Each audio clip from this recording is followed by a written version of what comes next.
Hello YouTubers, I'm not an expert, and today we're restoring this very, very rusty plane.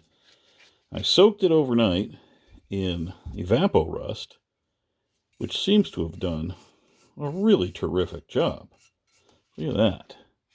I'll have to get a picture of what it looked like before I started.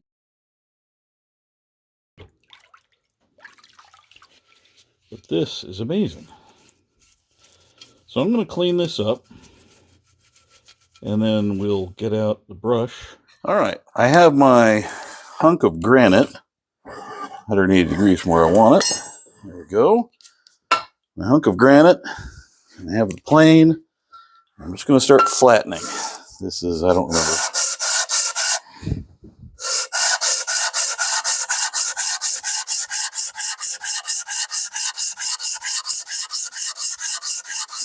Guess I should have shown you the bottom of the plane before I started, but here it is.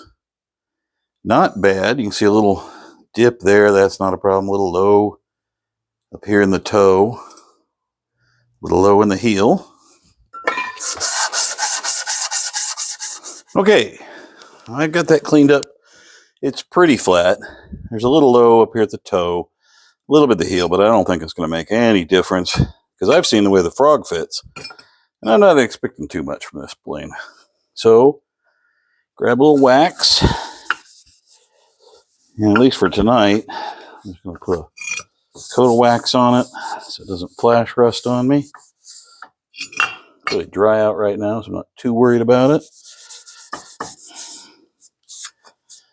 But we'll wax up the parts I just freshly sanded, and we'll start back up on some more of it later. Before we get started, here's what the back of the blade looks like after coming out of the Evapo-Rust. Really looks pretty good. I don't see pitting.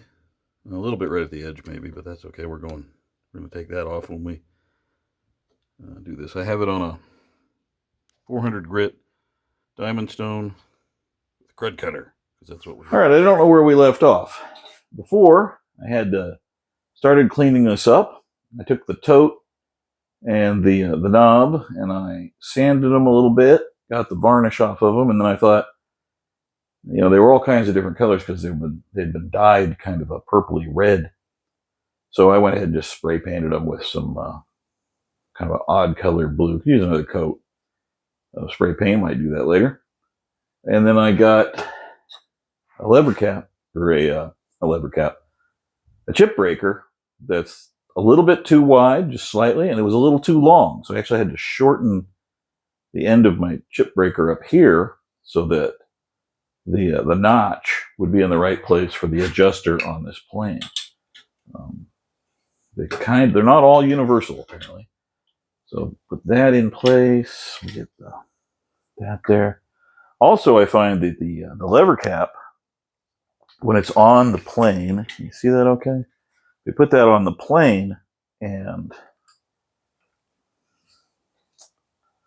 get things adjusted here. It's too far down. It's way past the hump. Can you see that? It's kind of way past the hump. So I'm assuming it's the right lever cap for this plane, but it's not great. It's not a great fit. But let's go ahead and tighten it down a little bit before I... Yeah, it's a little... Maybe it's just because the chip breaker is the wrong chip breaker, or maybe the whole thing's just awful. I don't know. Get that straight. Let's see, well, that's really deep.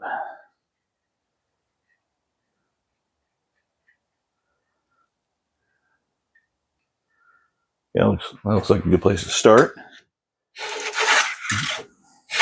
All right. A little deeper than they recommend you start.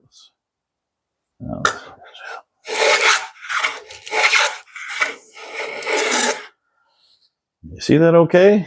Yeah, so it's making curls. I don't have enough adjustment in it right now to get it. Maybe that. Yeah, just a little bit. Let's see if I can get it light. Okay, a little bit more. We'll get this out of here.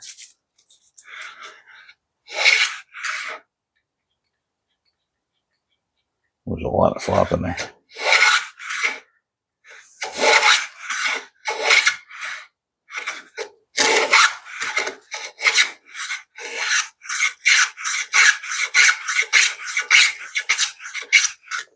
This is quite a bevel on it. Anyway, you get the idea. It is usable. It's not anywhere near as nice as a real Stanley. So if you find one for free, it's not a bad deal. Especially if it has all its parts. It can be turned into a usable plane. I just don't think it's really worth spending any money on it.